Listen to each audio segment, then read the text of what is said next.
Ертеде патша мен патшайым өмір сүріпті. Олар бір перзентке зар екен. Күндіз-түні Құдайдан бала тілепті.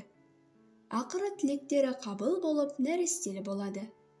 Қуанышы қойнына сыймаған патша 30 күн ойын, 40 күн тойын жасаймын деп жер шаханға жар салады. Тойға атақты 7 перизатты шақырады.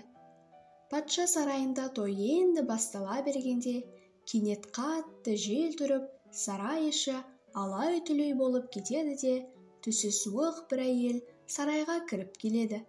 Бұл қатыгез пері еді. Тойға жиналғандар оны танып, үрпиісіп қалады. Қатыгез пері: "Мені шақырмадыңдар, әйтсе де кішкентай ханшайымға сыйлығымды берейін" дейді. Патша оған ілтипат көрсетіп, төріне шығарады. Думан одан әрі жалғаса береді. Той соңында перизаттар нәрестеге дайындаған сыйлықтарын: бірі асқан сұлулықты, екіншісі нәзіктік пен мейірімділікті, ал үшіншісі әсем жүрісті, төртіншісі бишілікті, ал бесіншісі барлық музыкалық аспаптарда шебер ойнауға білетін, алтыншысы әсем дауысты тарту етеді. Ханша бой жеткенде, ұршықтың ұшына саусағын шаншып алып, мәңгі ұйқыға кетеді дейді де көзден ғайып болады. Сарай іші абыр-сабыр күйге түседі. Сол зат сыйлығын айтып үлгермеген 7-ші перизат 100 жылдан кейін бір ханзада келіп, ханшаның бетін сүйеді. Сол кезде ханша оянып, қарғыс күшін жояды дейді. Келесі күні патша уәзірлеріне сарайдың іші сыртындағы ұршықты, инесі бар заттың бәрін жоюды бұйырады. Уақыт зымырап өтіп, ханша көркіне ақылы, сай, бой жеткен боп өседі. Бір күні ханша сарайды аралап жүріп, ең биік мұнараға көтеріледі. Мұнара ішінде бір әйел жіберіп отыр екен. Ондай затты бұрын көрмеген ханшайым қыз: "Әжей, не істеп отырсыз? Бұл қандай зат? Көруге бола ма?" деп сұрайды. "Бұл ұршық, келе ғой қызым, көр" дейді. Әйел кіммен сөйлесіп тұрғанын білмей. Ханша болса, әкесінің бөгде затты ұстама деген ескертуін ұмытып, ұршықты ұстай бергені сол еді. Абайсызда ұршықтың ұшы қыздың саусағына кіріп кетеді. Сол кезде күн күркіреп, алай-түлей жел тұрады. Қатыгез перінің айтқаны орындалып, ханша есінен танып, еденге құлап түседі. Артынан қуып келген қыздың күтушілері солқ жатқан ханшаны сарайға көтеріп әкеледі. Қайғыға батқан патша мен патшайым қыздарын әдемі төсегіне жатқызады. Ұйықтап жатқан ханшайым: "Қандай сұлу десеңші, Құдай жалғыз перзентіміздің қызығын көп көрді-ау" деп жыламсырады патшайым. "Сабыр ет" деді патша. "Біз шыдамды болуымыз керек. 7-ші перизаттың айтқаны рас болса, әлі-ақ қызымыз оянып, бәріміз бақытқа кенелеміз." Осылай деген патша нөкерлеріне ханшайымды күзетуді тапсырады. Кімде-кім ханшайымның мазасын алатын болса, оған ауыр жаза қолданамын деді патша. Бұл қасіретті хабар 7-ші перизатқа да жетеді. Ол патша сарайына ұшып келеді.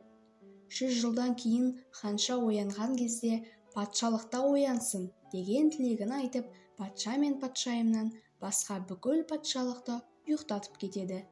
Сарайда өлі тыныштық орнайды.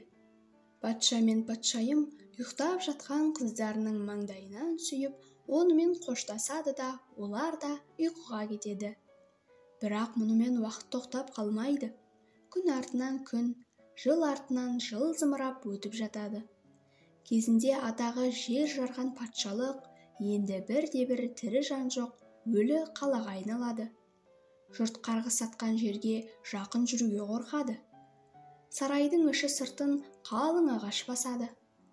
Ағаштың қалың өскені сондай, сарай көзге көрінбей ұмыт қалады. Оған барар жолды тікенектер қаптайды.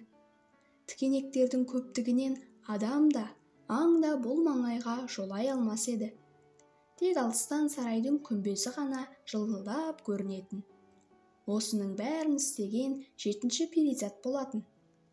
Ол ханшайымның тыныштығын ешкім бұзбасын деп әдейі осылай жасайтын. Арада 100 жыл өтеді. Ұйқыдағы ару туралы аңыз жер-жерге тарайды. Ханша туралы әңгіме алыс патшалықта тұратын ханзаданың құлағына да жетеді.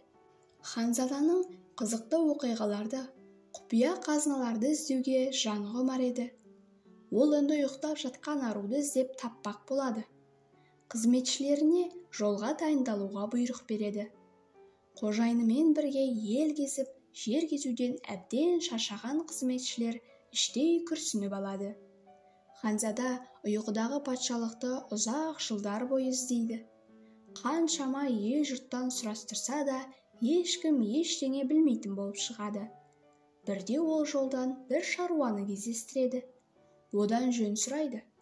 Шаруа ханзадаға басын иіп, «Уа, қайырымды ханзада, осыдан жарты ғасыр бұрын осы жерге жақын маңайдағы сарайда әлемдегі ең сұлу ханшайым ұйықтап жатыр деп естігенмін. Мен ол кезде жас едім. Білетінім, ол қызды патшаның баласы ғана бетінен сүйіп оята алады екен» дейді. Мұны естіген ханзаданың жүрегі дүрсілдеп қоя береді. Ханшаны мен оятпағанда кім оятады деп ескі сарайдың күмбезі көрінген жаққа қарай шаба жөнеледі. Жүре-жүре ханзада қалың өсімдік өскен тауға кезі болады. Жолындағы қалың ағаштар мен тікенектерді шауып келе жатып, сарайға кеп тіреледі. Әлгі кісінің айтқан сарайы осы болар, деп ойлайды ханзада. Сол-ақ екен, тығыз өскен ағаштар мен тікенектердің арасы ашылып, ханзада жүре алатындай жол пайда болады. Қызметшілері артынан ергісі келіп ұмтыла бергенде тікенектер қайта жабыла қояды. Ханзада жалғыз өзі сарайға қарай жүреді. Ішке кірсе, сарайдағы адамдардың барлығы тұрған жерлерінде қорылдап ұйықтап тұр екен. Өмірде мұндайда болады екен-ау, деп ойлаған ханзада айналасына таңдана қарайды. Бөлмелерді аралап жүріп, әдемі төсекте ұйықтап жатқан ханшаны көреді. Ханзада оған көрген бойда ғашық болады. Жанына жақындап барып бетінен сүйеді. Сол сәтте қыз көзін ашады. «Рұқсатсыз сүйгенім үшін кешіріңіз. Сұлулығыңызға тәнтімін. Сондықтан болар өзімді ұстай алмадым» дейді ханзада. «Сіз кімсіз?» дейді қыз күлімсіреп. Ханзада ұйқыдағы ханшайым туралы аңызды естіп, қызды сонау алыстан іздеп келгенін айтады. Осы кезде ханшаның төсегінің жанында ұйықтап жатқан патша мен патшайым және айналадағы адамдардың бәрі бірінен соң бірі ояна бастайды. Жан-жақтан әртүрлі дыбыстар шығып, патша сарайына жан бітеді.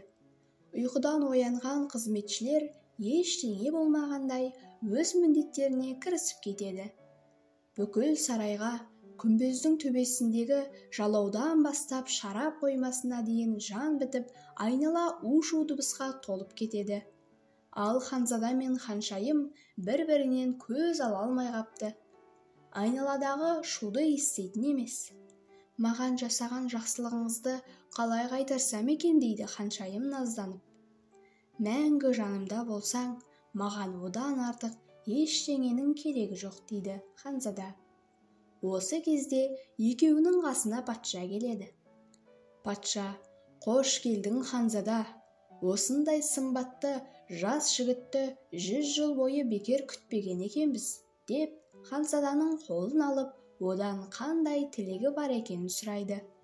Ханзада: «Маған байлықтың да, қазынаның да қажеті жоқ. Рұқсат етсеңіз, қызыңызға үйленсем деген ойым бар» дейді. Ата-анаға бұдан артық қандай бақыт керек? Патша мен патшайым ұлан-асыр той жасайды. Тойға барлық жұрт жиналады. Бұдан бұлай ұршық үйіруге тыйым салынбайды. Ханзада елді әділ басқарып, ханша екеуі бақытты ғұмыр кешеді.